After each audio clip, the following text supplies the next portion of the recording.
Soy Adrián Prados y este es el trabajo para la asignatura de robótica médica del máster de robótica y automatización. En este caso, el trabajo consiste en la realización de un serious game. Dicho serious game se centra en la resolución de un determinado laberinto, en el cual se han puesto una serie de elementos que hay que seguir para la realización de manera correcta del ejercicio. A continuación voy a explicar brevemente cómo he hecho cada uno de los escenas y elementos que se han creado. Empezando por la primera escena, o la escena de menú. Se ha creado una interfaz gráfica a través de un canvas. Durante todo el juego se decidió usar una temática de mazmorras que pegaba mucho con la temática de juego de laberinto. En este caso, pues desde el inicio del menú se ha creado una interfaz en la que todo el rato se está haciendo referencia a que vamos a estar dentro de una mazmorra. En este caso el juego se llama The Dungeon y lo que se ha hecho es aprovechar el script proporcionado por los profesores de la asignatura para la obtención de los pacientes, de los nombres y el guardado de los mismos, y a través de esta se ha modificado ligeramente para crear esta primera escena. La escena, pues como se puede ver aquí in-game, consta de diferentes elementos de tipo de interfaz gráfica que proporciona Unity. Tiene diferentes elementos de adquisición de texto que ya venían predefinidos en los datos proporcionados en la asignatura, y luego se han añadido otros elementos. Podemos ver un botón para salir del juego, botón para instrucciones y opciones, una zona donde se mostrará la opción elegida, el título, la selección de nombre, y también se ha creado un selector de nivel. Aunque no era necesario, en este caso se han creado dos niveles, que son dos escenas separadas. Una primera escena que es el mapa que se denomina como mazmorra de Iseldor, que es una mazmorra en la que se quiere resolver el laberinto que ha sido asignado en la asignatura, en este caso el laberinto número 20, y otra segunda mazmorra que es la mazmorra Donrar, que lo que es una mazmorra tipo dinámica, es decir, estilo juegos roguelike, donde cada vez que juguemos a ella la estructura va a cambiar. Además de esto, pues han creado diferentes elementos. Voy a mostrar in-game todos estos elementos y posteriormente en un segundo vídeo donde se mostrará jugando directamente sobre el punto exe generado. Si comenzamos dándole al play, como si accediésemos a la pantalla, vemos que se ha añadido una música de fondo. Dicha música era uno de los elementos que se tenían que añadir en mi caso. Para ello lo que se ha hecho pues es generar, en la main cámara se tiene un audio listener, que será desde donde se reproduzca la música y podamos escucharla, y luego se han creado diferentes elementos en los cuales se han podido añadir los elementos pertinentes. En este caso es necesario hacer un audio source para generar dicha música. ¿Cómo se distribuye? Bueno, en primer lugar se ha generado, cuando pasamos por cada uno de los botones, vemos que sale la opción que queremos seleccionar, y se han creado unas instrucciones, unas opciones, la opción de jugar y de la salida. Voy a empezar por las opciones. Cuando nosotros clicamos sobre opciones, lo que hacemos es desactivar el panel de inicio, como se puede ver aquí a la izquierda, y activar el panel de options, que es este que se encuentra aquí, que posteriormente comentaré para qué sirve. En estas opciones pues han generado opciones típicas, como puede ser la calidad de la imagen, la cual se puede modificar muy bajo, se puede apreciar aquí cómo varía la calidad, ultra, que se ve mejor calidad, medio, etcétera. Vamos a dejarlo ultra porque el hecho de que se vea mejor. También se ha creado una barra de volumen. Como podemos ver, si yo bajo el volumen, el audio source que está generando la música en este caso bajará, y si yo lo subo al máximo pues se pondrá al 100%. En este caso, por comodidad, lo voy a bajar al mínimo. Lo que se ha desarrollado es que si lo bajamos a un nivel 0 se nos muestra en pantalla una cruz indicando que estamos muteados. También se ha añadido una barra de brillo. En este caso la barra de brillo lo que hace, como se puede ver en pantalla, es modificar un elemento que se encuentra superpuesto. En este caso lo que estamos modificando es el brillo del HSV. Podemos ver que si lo bajamos al máximo lo dejamos oscuro, pero nunca dejamos el 100% de oscuridad, puesto que el porcentaje de oscuridad va de 0 a 1. En este caso se ha puesto el límite en 0.9. De esta manera siempre podremos ver algo. Y luego está el botón de pantalla completa, que aquí no se puede ver su funcionalidad, pero cuando lo veamos en el juego completo se verá que funciona, generando un cambio entre pantalla completa o pantalla donde podemos minimizar o cerrar el juego. Se ha creado un botón para volver, en el que si por ejemplo nosotros modificamos el brillo en esta escena y volvemos, el brillo se mantiene en todas las escenas que queramos. Y es más, si nosotros salimos del juego, que es lo mismo que pararlo en este caso, y volvemos a acceder al juego, las preferencias del jugador se quedan guardadas. Esto quiere decir que cada vez que entremos no tendremos que volver a modificar todas las preferencias.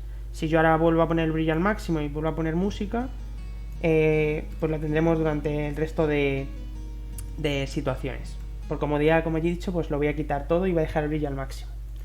Bueno, además de las opciones, se han creado también unas instrucciones.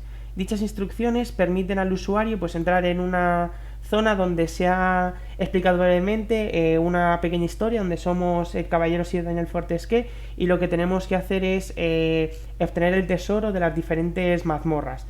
En este caso se nos indica cómo movernos a través de los controles W y S con la mano izquierda, y con el ratón moveremos la cámara, indicando que podemos girar y iremos a donde estemos mirando con el personaje.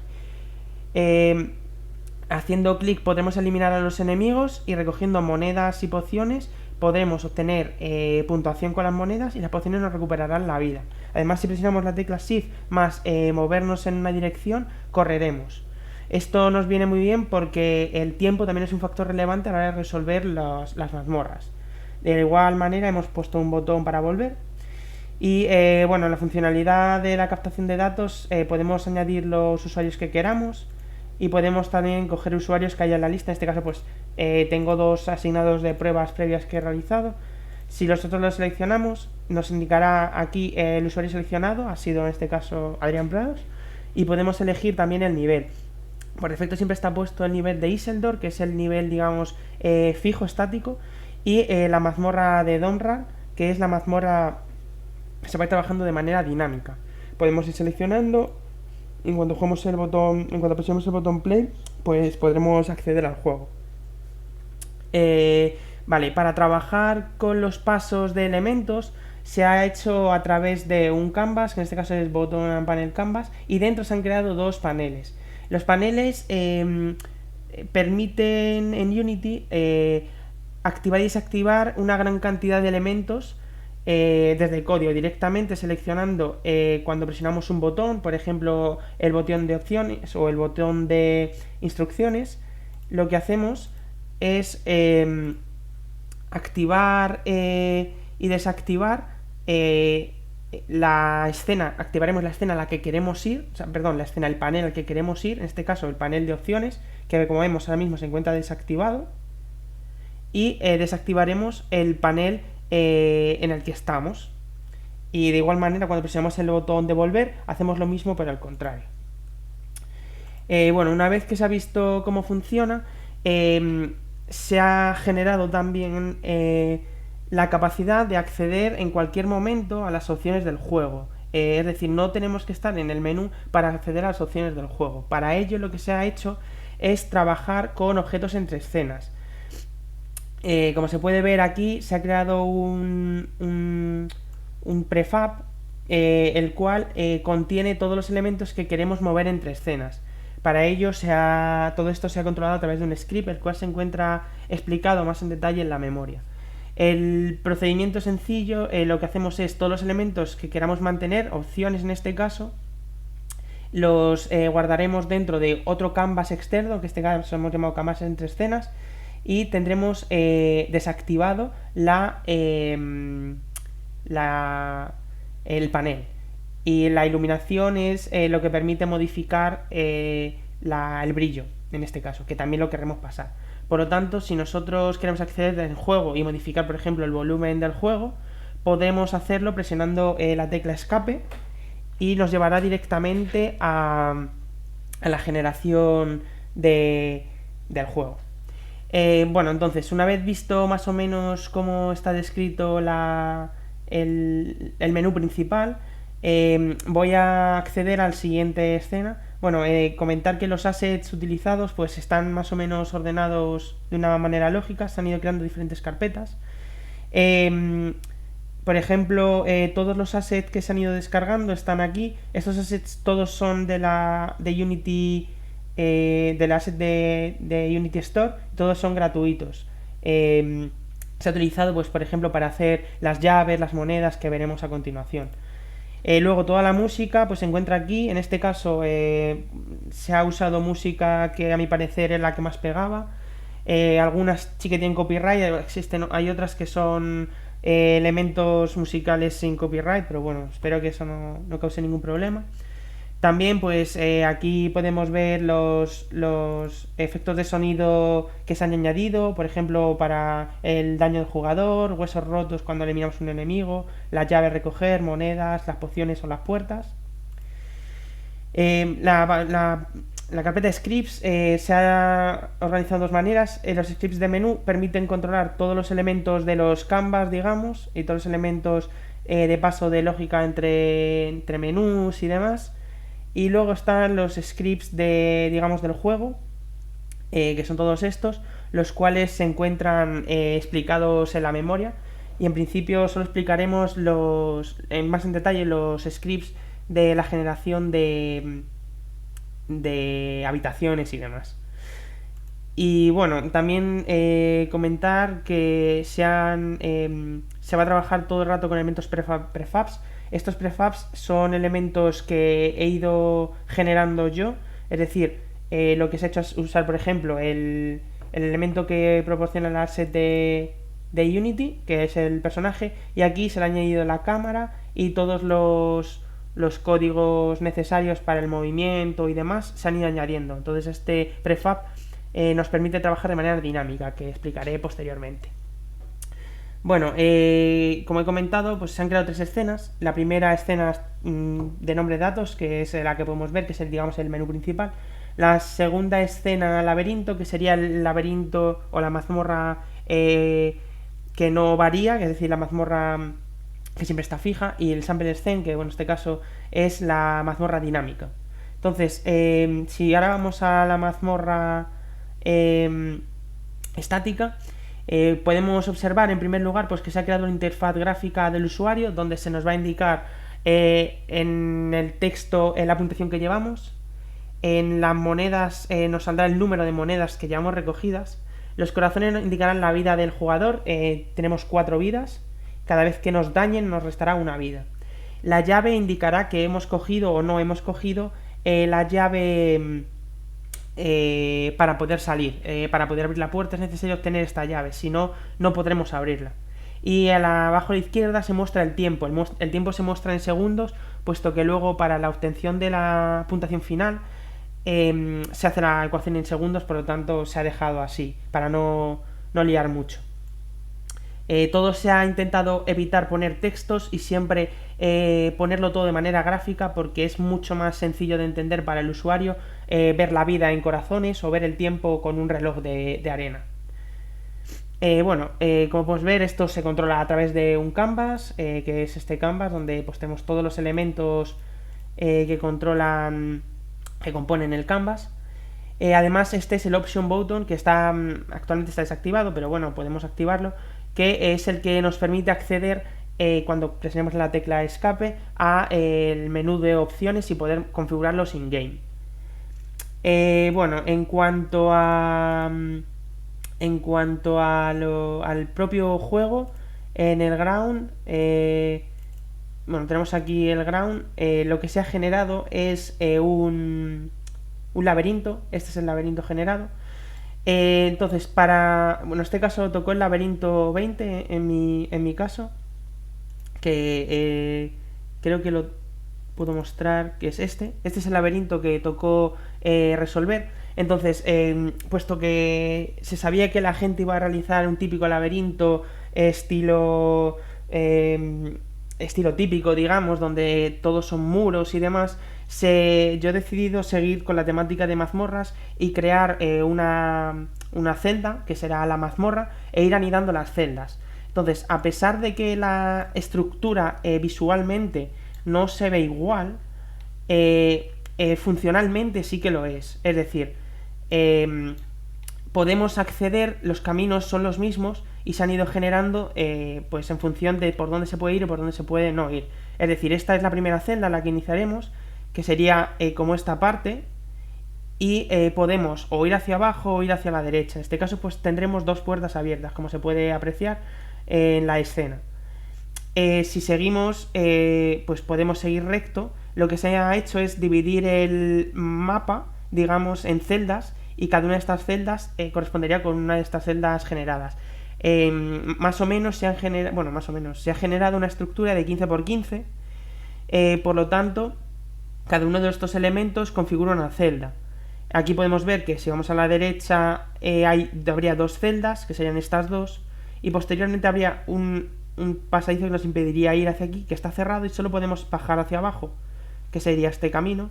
Lo mismo pasa aquí, no tenemos muros a ambos lados, está cerrado y solo podemos seguir abajo. Por lo tanto, se puede apreciar que la estructura del plano sí que sigue la misma, ¿ves? Aquí está cerrado y permite únicamente ir hacia este lado. Aquí de nuevo está cerrado y solo podemos ir hacia allá.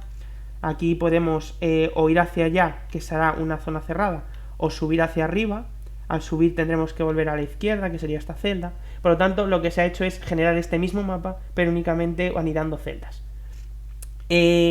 Lo que se ha hecho es, puesto que el juego se controla en una vista con cámara en hombro, es decir, una especie de vista 2D, al estilo de juegos como el Resident Evil 4, por ejemplo, lo que se ha hecho es hacer una pequeña ayuda al usuario guiándole por el camino. Cuando si nosotros hubiésemos hecho este juego desde arriba, podríamos ver, o el usuario podría ver en todo momento cuál es el camino que está llevando. En este caso, puesto que estamos en un laberinto bastante más complejo, donde todas las celdas tienen exactamente el mismo aspecto y no hay elementos que los diferencien, se han ido creando un pequeño camino de enemigos y coleccionables, pero que no es continuo. Esto se ha hecho así para evitar que el usuario pueda seguir todo el rato el camino. Al principio sí que vemos que se han puesto más elementos, pero al igual se han puesto enemigos en ambos posibles caminos para incitar a primera instancia al jugador a seguir cualquiera de los dos caminos. Es más, a propósito se ha puesto al jugador mirando hacia el camino incorrecto para que intente ir hacia ese punto y de esta manera vea cómo funciona. Es decir, el hecho de eliminar los dos primeros enemigos y que luego no haya ningún tipo de ítem o enemigo le hará pensar que ese no es el camino correcto, porque los enemigos no están protegiendo la salida al tesoro, que es lo que queremos obtener.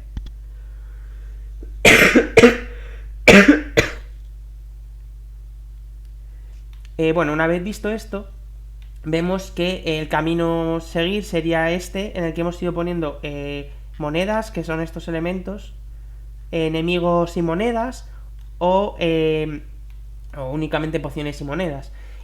Como podemos observar, aquí al principio sí se ponen de manera seguida, pero luego no hay elementos de continuación. Es decir, el usuario tendrá que ir investigando, en cierta manera, el camino bueno.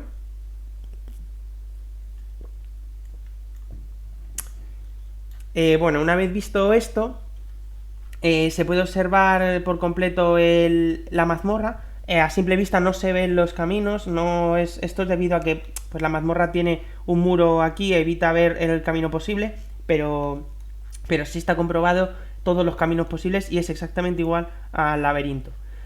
Para la salida, lo que se ha hecho es crear una casilla extra, la cual sería, digamos, la salida del mapa, la cual está custodiada por dos esqueletos y la llave para poder salir, la cual se encuentra también en el recorrido, en la penúltima celda. En el momento en el que el caballero y el jugador, vamos, haya recogido la llave y haya eliminado a los dos enemigos, podrá abrir la puerta y obtendrá el tesoro. En cuanto el jugador obtenga el tesoro, trabajaremos de una manera similar a como hemos trabajado en el menú. Se han creado unos canvas, los cuales tienen por nombre Game Winner y Game Over en el caso de perder, los cuales se activarán generando el resultado que se va a ver a continuación. Desactivo en primer lugar el canvas del jugador para que no se monten, que es lo mismo que hace el código exactamente, y lo que se mostrará en pantalla será un pergamino donde se mostrará un mensaje de éxito que indicará pues que se ha ganado, y se desglosará la puntuación. Se desglosa la puntuación tanto en la puntuación por enemigos y objetos recogidos, que se ha llamado puntuación del tesoro, y puntuación por tiempo. Para obtener dicha puntuación, bueno, y finalmente la puntuación final, que será una suma de ambas. La fórmula para obtener la puntuación es, daremos 100 puntos por cada moneda recogida, también que es lo cual se sumará otros 100 puntos por cada enemigo eliminado, y se sumará el resultado de 60, ya que se ha estimado el tiempo óptimo de resolución de los laberintos como 1 minuto, partido del tiempo en segundos que le haya costado al usuario salir, multiplicado por una puntuación base de 2000. Es decir, si el usuario tarda de menos de 60 segundos, que sería un tiempo extremadamente bueno, será recompensado con una puntuación mayor a 2000, puesto que será la división será mayor que 1. En caso de llegar a los 60 segundos, 1 minuto, tendrá 2000 puntos, que es la puntuación base para el tiempo, y siempre que tarde más de ese tiempo, la puntuación base irá disminuyendo. De esta manera se incita a que el jugador intente muchas veces la resolución del laberinto, para así poder intentar mejorar su récord. Cuando nos eliminan las 4 vidas que tenemos, mostraremos el canvas Game Over. Dicho canvas se muestra lo que se ve en pantalla, un mensaje nos indica que hemos muerto, un pequeño mensaje que nos indica no has conseguido encontrar el tesoro de la mazmorra, incitándonos a que volvamos a jugar, y 2 botones, el botón reintentar, que nos devolverá al menú en el que estamos trabajando, y el botón menú, que nos devolverá al menú inicial. Vale, cabe recalcar una cosa, que es cuando estemos trabajando en el menú Game Winner, lo que ocurrirá es que se ha forzado que siempre pasemos por el menú de vuelta, no volvamos a reintentarlo. Cuando presionemos este botón, se generará nuestro fichero en .csv. Entonces, voy a mostrar un ejemplo. Se generará en la carpeta laberinto, que es la misma carpeta donde se ha generado users. Users es el listado de usuarios que se genera con el data, el cual es un .txt. Y lo que vamos a hacer ahora es crear otra carpeta que se llamará datos, en los cuales vamos a ir creando una carpeta por cada jugador. De esta manera vamos a evitar tener en un mismo CSV o un mismo fichero de texto, como se quiera trabajar, en este caso CSV, todos los jugadores uno detrás de otro. Esto garantiza que tengamos separados los datos. En este caso es un CSV, al abrirlo en Excel no se va a ver muy bien, pero si lo mostramos de una manera más óptima, únicamente visualmente, los datos están aquí generados. A ver, un momento. Los cargo en modelo CSV. Y bueno, aquí es únicamente para verlo de mejor manera. Podemos ver que se ha generado un cabecero, un header, el cual pone nombre, tiempo tardando en segundos, los puntos finales es la suma total de puntos, los puntos por tesoro, que serían los puntos sumando el daño, o sea, los enemigos eliminados más los más las monedas recogidas, y la fecha. Se ha querido guardar la fecha debido a 2 razones.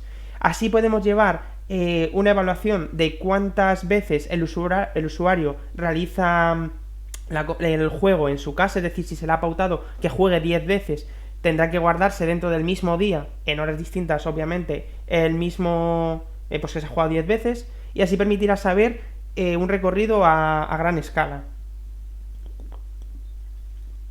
Además de esto, lo que se ha hecho es un controlador de archivos CSV generados. Es decir, si yo ahora volviese a cargar mi usuario y volviese a jugar, no machacaría los datos anteriores. Lo que vamos a hacer, lo que se ha hecho en código, está explicado más en detalle en la memoria, es que vamos a crear una nueva línea. Es decir, mantendremos los datos de partidas anteriores y generaremos una nueva línea. En caso de no tener un usuario, es decir, yo introdujese un usuario nuevo, puede ser Pedro Pérez, se crearía su carpeta correspondiente. En este caso, en datos, se crearía una carpeta llamada Pedro Pérez, y en ese caso sí que se generaría por primera vez, por lo tanto se rellenaría con el header y con la primera partida que se ha jugado. De esta manera evitamos así cargarnos datos que nos puedan ser de utilidad para evaluaciones futuras. Bueno, una vez visto esto, se puede observar que el juego es estático, como se ha visto, se tienen todos los elementos previamente cargados, y lo que se ha decidido trabajar es con elementos que no estuviesen siempre cargados. ¿Esto qué significa? Esto quiere decir que trabajar con un mapa está muy bien porque siempre vamos a tener, una forma de comparar los resultados constantemente. Es decir, si siempre comparamos con algo que sabemos cómo está estructurado, podemos evaluar las mejoras de un paciente. El problema es que puede ocurrir que un usuario que tenga muy buena memoria o que sea muy bueno jugando a videojuegos consiga aprenderse el recorrido, puesto que siempre es el mismo. Por lo tanto, puede ocurrir que aunque no mejore sus capacidades, pueda habérselo aprendido y únicamente utilizar la memoria muscular, la memoria del entorno para resolverlo. Por lo tanto, para evitar este problema, se ha creado la tercera escena. En este caso, dicha escena es Sample Scene. Este Sample Scene, como podemos ver, no tiene ningún elemento cargado. Es decir, no tenemos el mapa a priori. Tampoco tenemos ni los ítems que queremos recoger, ni los enemigos, ni al propio personaje. Lo que ocurre en este caso, y este sí que lo voy a ejecutar para que se vea cómo se genera, es que se ha descrito un script en el cual vamos a generar el algoritmo, vamos a generar mediante un algoritmo los mapas. Si yo le doy a play, a lo mejor salta algún error debido a que estoy forzando, esta no es la forma normal de jugar, y paro el juego. Podemos ver que en cuanto le he dado a play se ha generado el mapa. En este caso se ha generado el mapa y podemos ver dos cosas. Se han generado todos los enemigos también, los diferentes ítems que se pueden recoger están por el mapa también. Se ha generado el chest, el cofre, y se ha generado también la puerta para salir, además del personaje. Los únicos elementos que siempre se generan al mismo punto son el personaje y el chest, debido a cómo funciona el algoritmo. Si nosotros paramos el juego simulando volver a acceder a este mismo mundo, a esta misma escena, y clicamos, podemos apreciar que ahora el mapa es completamente distinto. Ahora vemos que lo que antes tenía aquí un cacho de mapa, en este caso no es así. Ahora mismo el usuario pues tendrá que ir recto obligatoriamente y aquí se generará el resto del mapa, el cual está interconectado, pero no todas las celdas con todas. Si volvemos a comprobar el funcionamiento de esto y lo vuelvo a lanzar, veremos que se genera otro caso distinto de elemento. Vemos también que, como se ha podido apreciar en el propio escena in-game, cuando le he dado a las veces anteriores, apareció únicamente el personaje y no aparecía nada más en la sala. En este caso, ha aparecido directamente un enemigo y una poción de curación. Esto es porque la generación de los ítems y los enemigos, como ya he comentado, también es aleatoria.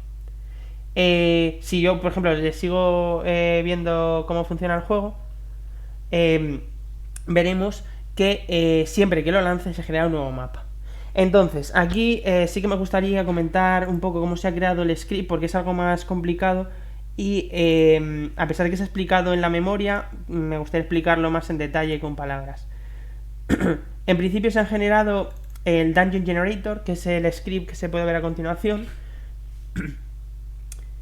Bueno, toda la programación se ha hecho en C# y se ha utilizado Visual Studio conectado directamente a Unity. Entonces, en Dungeon Generation lo que he creado es un generador de mazmorras aplicando el algoritmo Deep First Search. El algoritmo Deep First Search es un algoritmo clásico de navegación, utilizado por ejemplo en robótica móvil, con el cual lo que intentamos ir es de un punto A a un punto B. El Deep First Search es un algoritmo de exploración, por lo tanto lo que hace es explorar prácticamente todo el entorno y va generando, digamos, una exploración pseudo randomizada, es decir, se mueve a una celda, elige cuál es el camino mejor, se mueve a la siguiente celda, elige cuál es el camino mejor y de esta manera va eligiendo caminos. ¿Qué ocurre? Que el Deep First Search se puede encerrar a sí mismo, es como el juego de la serpiente, podemos llegar a colisionar con nosotros mismos.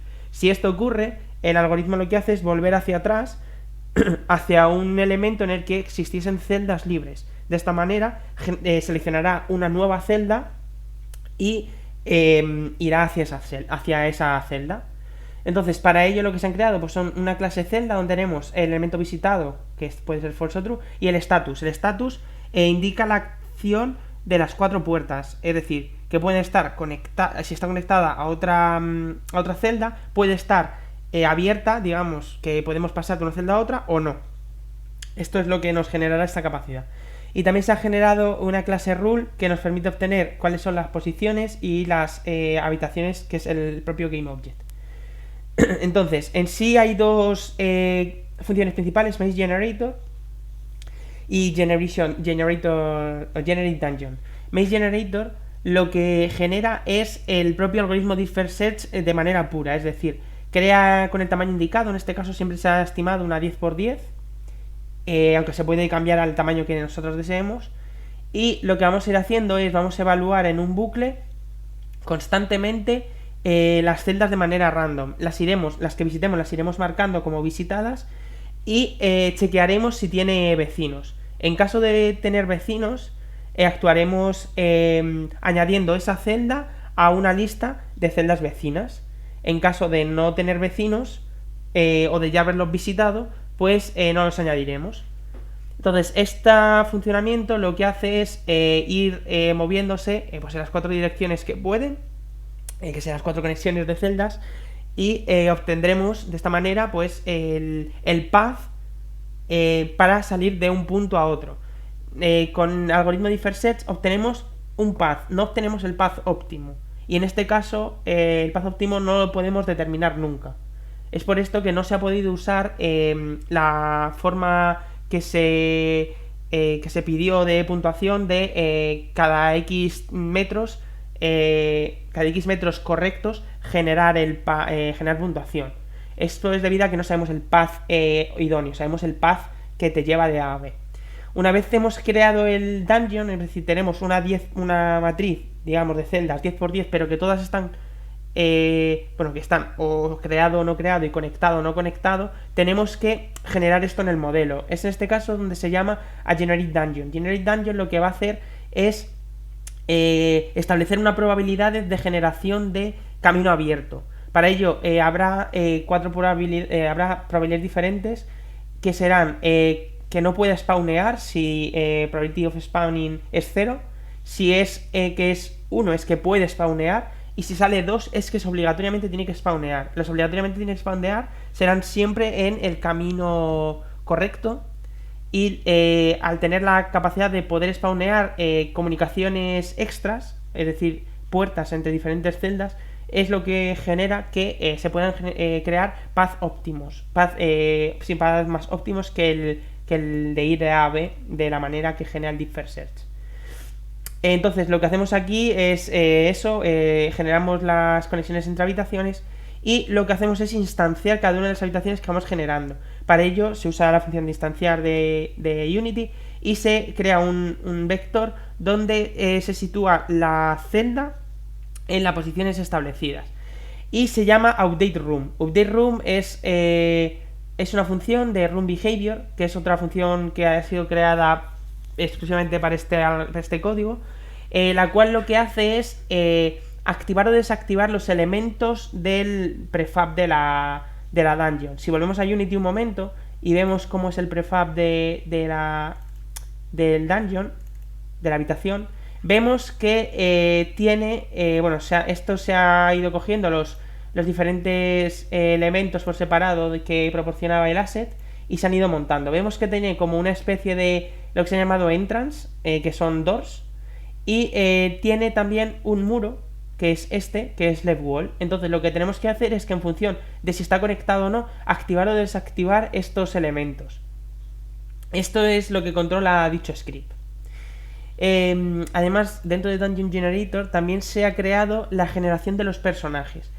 Como podemos ver, el jugador siempre se generará en la casilla 00, que es la casilla inicial, y para ello se ha hecho uso de una serie de elementos que podemos ver en el in-game, que son los spawn points. Los spawn points son diferentes puntos que no están en el punto en el que se va a generar, pero son game objects con los cuales podemos nosotros indicarle: quiero que este game object corresponda al modelo que quiero cargar y se ponga en esta posición. Esto es lo que estamos haciendo en esta parte del código. Bueno, además de esto, lo que se ha generado también es las probabilidades de generar enemigos, las llaves, las monedas. Entonces, para ello se han creado diferentes variables randomizadas entre diferentes rangos. Por ejemplo, la variable para generar la llave entre 0 y 9, digamos que es un 10% de probabilidades de que salga la llave en la celda. Las variables para generar enemigos entre 0 y 4 es un 0,20% aproximadamente. Las monedas igual y las pociones igual. Entonces lo que se ha hecho es que si la variable es mayor que un cierto valor y no se ha creado, pues en este caso la llave no está creada, generaremos la llave. Y además siempre se esfuerza en este caso a que haya un esqueleto custodiando la llave. Además de esto, ¿qué ocurre? Que si puede ocurrir por probabilidades, aunque es muy poco probable, que la llave no se genere hasta la 9, hasta la celda 99, que sea la última celda. Por lo tanto, lo que se dice es que si en la 88 no sea... Bueno, la 88 en la última celda, en la penúltima celda, no se ha generado la llave, la generaremos obligatoriamente. Para la generación del chest, siempre la generamos en la 99, al igual que el personaje, siempre la generamos en la 00. Son los dos únicos elementos que sí sabemos exactamente dónde los vamos a generar. Y los enemigos igual, generaremos siempre que la variable sea mayor que 2 y que el contador de enemigos no sea menor que una cierta cantidad de enemigos. La cantidad de enemigos y la cantidad de monedas es también dinámica y se ajusta a la cantidad, al tamaño del mapa. Es decir, lo que hacemos es, aquí en esta parte del código, tomamos el size X y el size Y y cogemos el máximo, es decir, una 10×10, pues se generarán 10 enemigos y 10 monedas. Una 20×20, 20 enemigos y 20 monedas. Y así, en función de los tamaños de los mapas. Bueno, también comentar que para la generación de los personajes, lo que hacemos en esta parte en Dungeon Generator es decirle que quieres que me genere tal personaje en tal posición, pero no te lo genera. Para que te cargue el prefab que hemos asignado, tenemos que hacer uso de, en este caso, Charlotte 100, que es otro script que se ha creado, en el cual llamamos a generador y en función del valor de la i, que será el valor de la posición de la lista, lo que haremos será instanciar el elemento y buscaremos dónde está posicionado el elemento que queremos, que es este. Lo hemos posicionado en la posición generada por la celda. De esta manera iremos generando en la posición start el personaje, en el key point generaremos la llave, el chest point generaremos el chest, el skeleton point generaremos los esqueletos, y de esta manera se puede realizar este trabajo. No lo he comentado, pero tanto para el caso anterior, el caso de la escena del laberinto, como para el caso de la escena del laberinto dinámico, es necesario hacer uso de la inteligencia artificial que proporciona Unity para el control de los personajes. Los personajes están controlados por un script que principalmente, bueno, se encuentra más en detalle en la memoria, pero principalmente lo que hacen es, se mueven de una manera aleatoria, siempre que no estén viendo al jugador, es decir, que el jugador no esté en su rango de acción, digamos. Cuando el esqueleto vea al personaje, intentará ir hacia él, y si está dentro de un rango de una unidad, es decir, si está muy pegado a él, le empezará a atacar. Cuando el personaje, si no le ponemos lo que voy a comentar ahora, cuando el personaje ve, el enemigo ve al personaje, lo que va a hacer es ir hacia él directamente, como está dicho en el script, pero no tendrá en cuenta los elementos del entorno. Aunque nosotros a los NPCs les pongamos cápsulas de colisión, Unity no funciona de esta manera. Las cápsulas son para las interacciones más bien del usuario con los elementos del entorno. Entonces lo que hay que hacer es que el usuario tenga una capacidad de navegación. Para ello, lo que tenemos que hacer son dos cosas. En primer lugar es crear lo que se llaman los navmesh. Navmesh es lo que se puede ver ahora en pantalla, que es, digamos, una zona transitable para los NPCs. Lo que está en azul serán las zonas transitables, y lo que no está en azul, lo que no está marcado, serán las zonas que tienen como una especie de muro. Entonces, en este caso, se ha generado este tipo de navmesh para que cada uno de los esqueletos se quede siempre en su celda, digamos. De esta manera, si el esqueleto si los esqueletos comienzan a ver al personaje, no se empiecen a amontonar y que sea mucho más complicado para el jugador eliminarlos a todos. Entonces, lo que hace es que el esqueleto, por ejemplo, de esta celda únicamente se pueda mover por toda esta escena. Por lo tanto, describirá su script, pero en esta escena. Para ello, pues hay que crear el navmesh surface, en el que podemos indicar pues los escalones que puede sortear, los grados con los que puede escalar un personaje, etcétera. Es decir, se puede modificar en gran medida. Y para generar el elemento que puede trabajar en el navmesh, es necesario a nuestro enemigo crearle lo que se denomina como un navmesh agent. El navmesh agent es este cilindro que podemos ver, donde nosotros podemos seleccionar las diferentes características que tiene nuestro NPC. En este caso, se ha decidido trabajar con un agent type de tipo humanoide, y se le han dado diferentes características como el radio de trabajo, que es en 2, 0,5, la altura, que es 2, etcétera. Esto también se puede modificar. Vale, entonces, esto de manera estática es muy fácil implementarlo, ya que es únicamente darle cuando generemos el navmesh, le damos a bake y digamos que hará este navmesh. Esto, en función de los elementos que pongamos, pues será distinto. Pero cuando trabajamos de forma dinámica, como ocurre en esta escena, no podemos generar el navmesh así, porque no tenemos, como podemos ver aquí, el navmesh está generado, pero no tenemos unos elementos que tenga que esquivar el enemigo. Por lo tanto, lo que se ha hecho es hacer uso de una característica que tenía Unity en las versiones anteriores, que era un navmesh dinámico.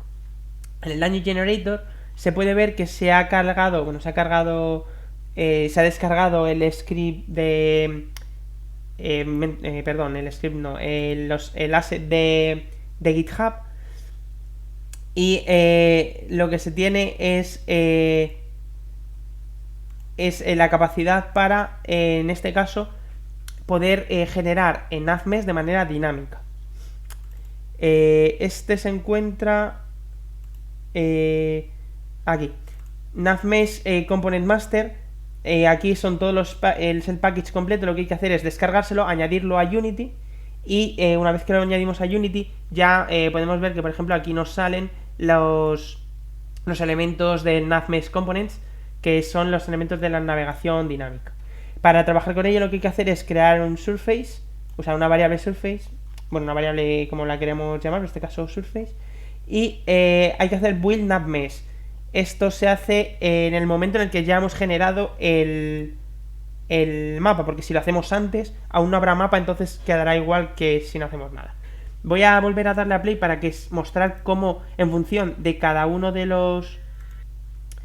los mapas el navmesh se va adaptando. Aquí podemos ver que el navmesh coge igual los elementos de dentro y bordea todo el mapa. Vale, si yo ahora lo paro y vuelvo a generar otro navmesh diferente, o sea, otro mapa diferente, vemos como ahora el navmesh se ha vuelto a adaptar a la forma que en este caso tiene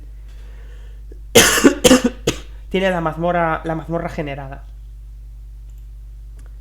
Por lo tanto, de esta manera podemos trabajar totalmente dinámico. Puesto que se ha trabajado con los personajes in-game, es decir, no hemos usado elementos estáticos, lo que se han tenido que generar son diferentes animaciones. Entonces, para ello, lo que se ha hecho uso es de Animator, que es una funcionalidad que tiene Unity, que permite, pues, trabajar con las animaciones de los personajes en general. Para esto lo que se trabaja es con una forma similar a los grafos, podríamos decir, en el cual vamos conectando los diferentes elementos y vamos estableciendo conexiones en función de variables. Por ejemplo, para el movimiento del personaje lo que hacemos es ir modificando una variable speed. En función de esta variable se cargará una animación u otra. Por ejemplo, esta es la animación de idle, que es la animación de estar quieto y se activa cuando es 0. Esta sería la animación de andar. Y la animación de correr, que es la animación que se puede ver en pantalla. En cuanto al caballero, se ha tenido que modificar ligeramente el propio personaje, ya que es necesario crearle un attack layer. Esto era porque cuando nosotros atacábamos y estábamos en movimiento, la acción de atacar se sobreponía a la acción de moverse, por lo tanto el personaje se deslizaba y quedaba muy extraño. Entonces lo que se ha hecho es crear una layer, en este caso attack layer, es una capa donde podemos determinar o podemos especificar qué elementos queremos que se activen del modelo 3D cuando estamos realizando la acción de atacar. En este caso queremos que solo se active la parte superior, por lo tanto esto permite que las piernas sigan con la animación de correr, de andar o de estar quieto. Aquí igual hemos pasado entre diferentes estados activando diferentes variables. La acción de atacar pues sería la que se puede ver en pantalla y se verá posteriormente en el vídeo de la demostración. En cuanto a los efectos de sonido en general, se trabaja, pues como se ha comentado, en este caso, pues por ejemplo, como estamos trabajando de una manera dinámica, no podemos generar los sonidos en los propios personajes, los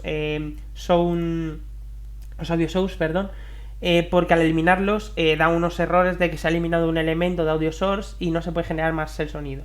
Por lo tanto, lo que se han hecho es crear object vacío dentro de ground y a estos objects se le han asignado diferentes audio source en función de lo que queremos oír. Se puede asignar todo al mismo audio source, como por ejemplo la música, toda la música ambiente se ha generado haciendo uso del mismo audio source, pero en este caso he decidido poner varios únicamente para que quede mejor detallado y que se pueda ver pues que el Sound Kane usa audio source para generar el sonido de Kane. Esto se hace desde código todo. Y bueno, en principio me gustaría hacer una pequeña demo desde el propio Unity antes de mostrar todo el trabajo ya in-game, que sería pues lanzando todo desde aquí. Entonces en este caso pues le damos a play. Como vemos, ya he comentado antes, se han guardado las características que yo tenía. Entonces pues vamos a cargar un usuario, por ejemplo vamos a cargar a Pedro Pérez Gil. Entonces lo seleccionamos y vamos a seleccionar por ejemplo la mazmorra de Isildur, que es la mazmorra fija. Entonces le damos a jugar y se carga el escenario. Como se puede ver, el escenario únicamente se ha intentado eliminar la iluminación exterior y se ha trabajado únicamente con la iluminación que podemos ver de las lámparas. Si yo hago clic derecho, clic izquierdo podemos ver cómo ataco, podemos recoger los elementos y podemos recoger también las pócimas. Si yo le doy a escape, vemos que se accede a la misma pantalla con las mismas características. Si yo le subo el volumen, por ejemplo, y le doy a volver, vuelvo al mismo punto. Vale, puesto que al volver, al pasar de un elemento a otro, hay que activar y desactivar el cursor, lo que se ha creado es una pequeña función en la que clicando clic derecho eliminamos el cursor únicamente por que quede mejor visualmente. Si por ejemplo me dejo dañar por el enemigo, vemos los efectos de sonido, y vemos cómo en este caso pues he sido dañado y me queda un corazón de vida. Si yo recojo la pócima, hay un efecto de sonido asociado, se elimina el game object de la pócima y se regenera la vida. Además, si yo me vuelvo a herir, vemos que el orden de eliminación de los corazones es el mismo. Esto antes pues era un problema, ya que se quedaban enganchados los corazones en la posición que se habían quedado.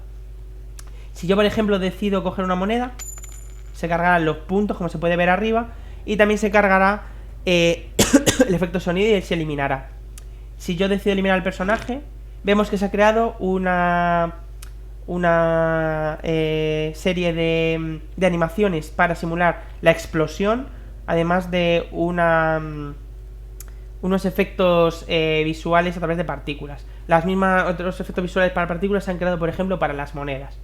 Si yo paso y elimino a otro personaje, vemos que saltan todos los huesos del esqueleto.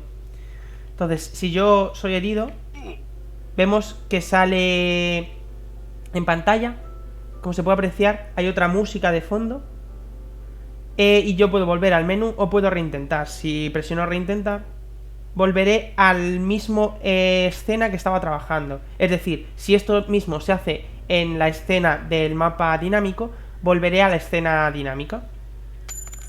Voy a dejar eliminar de nuevo. Vale, se puede apreciar que vemos que para que el enemigo nos quite un corazón, nos tiene que dar 2 veces. Esto se ha hecho debido a que la animación del esqueleto es mucho más rápida que nuestra animación de ataque, para que no se elimine directamente al jugador, ya que nos quitaría vida muy rápido. De esta manera lo que se hace es una pequeña pausa de 1 segundo para que el esqueleto no nos dañe. En este caso le he matado yo, pero él también me ha matado a mí, por lo tanto volvemos al estás muerto. Si yo presiono menú, volveremos al menú donde tengo todos los elementos de nuevo generados. Si yo presiono instrucciones, pues podemos leer los elementos que he comentado previamente. Se ha intentado simular una carta con el sello para darle una mayor inclusión al usuario que esté trabajando.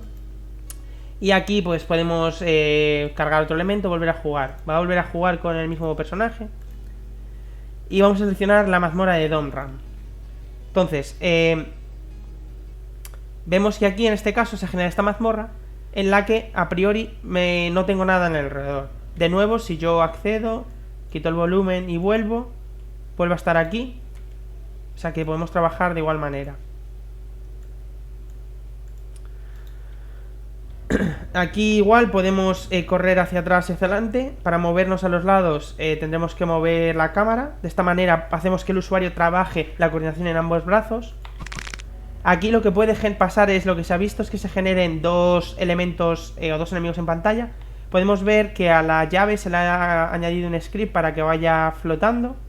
Si la recogemos, vemos que hay un sonido y también que se ha generado en pantalla el símbolo de la llave. Si recogemos una poción y tenemos toda la vida, no ocurrirá nada, no podemos obtener más vida y podemos resolver pues el laberinto en este caso, para ver qué ocurre cuando ganamos. Voy a intentar recogerlo y hacerlo en el menor tiempo posible. Voy a intentar escapar de este. Recojo las monedas. Elimino al personaje. Recojo las monedas. Sigo dañado de nuevo. Al ser random no sé exactamente dónde está la salida, por lo tanto lo que estoy haciendo es ir un poco a ciegas.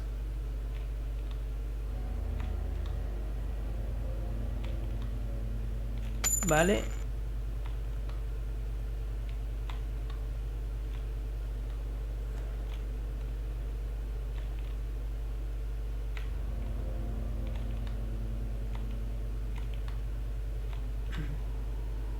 Bueno, ahí podemos ver que he conseguido salir por pura suerte. Y vemos que llegamos al último punto. Si yo no tuviese la llave, no podría acceder a la salida y significaría que tendría que encontrar la llave. Para poder abrir las puertas, presionamos la letra E y se cierra. Además tiene un sonido asociado. Podemos volver a cerrarla y volver a abrirla porque ya tenemos la llave. Y en el momento que yo toque el chest, el cofre, habremos ganado. De nuevo, al ganar, se nos genera se nos genera el canvas de haber ganado. Cambia la música a una música mucho más tranquila, ya que hemos ganado. Y se nos muestra puntuación. Puntos por tiempo ha sido 833, que sería 60 partido el tiempo que haya tardado, por 2000. Por tanto, sí que he tardado bastante, es cierto que me he perdido un poco. Puntos del tesoro serían los puntos de haber cogido las monedas, en este caso, y haber eliminado los personajes. He eliminado creo que a 2 o 3 personajes y he recogido como 7 monedas, puede ser. Y por último, la suma de ambos. Ahora, si yo vuelvo y le doy a menú, volveré a menú. Y por ejemplo, yo ya he decidido que he acabado mi trabajo. Entonces pues me saldría el juego, dándole a exit. Y ahora podemos ver que se ha generado. Si accedemos al laberinto y a datos, recordamos que antes solo estaba Adrián Pérez Carrasco, que era el que he mostrado previamente. Y ahora podemos ver que se ha quedado Pedro Pérez Gil, que es otro usuario, con la fecha actual. Y si lo abrimos, se va a ver en formato CSV, pero bueno, más o menos se entiende. Vemos que se han guardado el nombre, el tiempo que se ha tardado en segundos, la puntuación, que es la misma que la puntuación final, los puntos de tesoro, que son los mismos del punto de tesoro que hemos visto, y la fecha, que es la fecha de hoy, 20 del 5 de 2022, y la hora en la que se ha acabado, en la que se ha guardado, la 18:44 y 43. De esta manera, si volviese a jugar con el mismo personaje, con mi usuario, perdón, se cargaría el siguiente debajo, una detrás de otra. Y bueno, pues aquí concluye la explicación del trabajo de la asignatura. Se ha intentado hacer toda una temática para que se fomente el trabajo y se ha usado pues la temática de las mazmorras porque es la que a mí personalmente me gusta más en los videojuegos. Y bueno, pues esto es todo.